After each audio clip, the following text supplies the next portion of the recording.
Have you ever accidentally washed your notebook? So this is Washable Paper from Traveler's Notebook. It is B-side rarities. And I will say it is a rarity that they have a paper made to be able to go through the washer. And I found that very interesting, and I couldn't help but say, how does it go through the washer? Now, this went through the washer. It had no ink on it at the time because the ability of the ink to survive has much more to do with the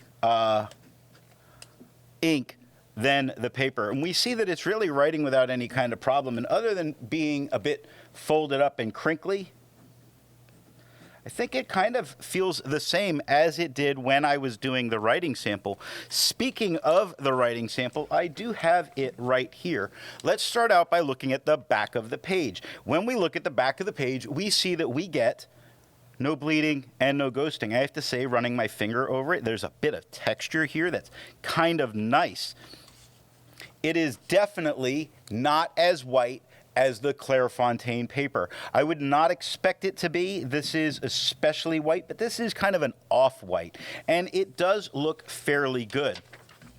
How well does it do in the writing? Does it hold up to what we tend to think of when we think of how the Traveler's paper is going to go? I'm going to say that, this doesn't feel like it's super thick in order to be able to stand up to the washing, so it's doing good. Looking at the dry fine, we get no tone shift, no feather, no spread, still shades very well. Going and looking at the wet fine nib, we get the same tone. We get no feather and we get no spread, really doing good. How about that medium flow medium?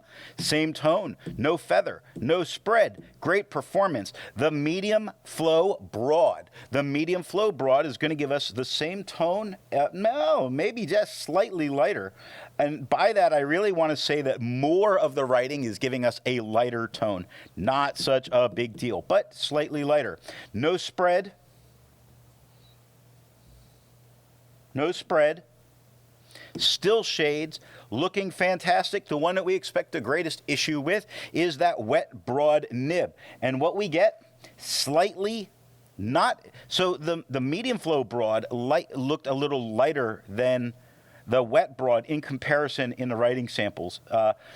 We get all the same tones because it still shades. It doesn't feather. It doesn't spread. Most notably to me, it handles being washed. Now, if I was to put this in and see what happened, it would be interesting. What's more interesting, and we're going to have to zoom in here, it appears as if there's a tiny bit of feathering that is occurring after it has been washed. You see it at the top of the T with the purple. We see it with the downstroke of the T in the kind of dirty red. Same within the S.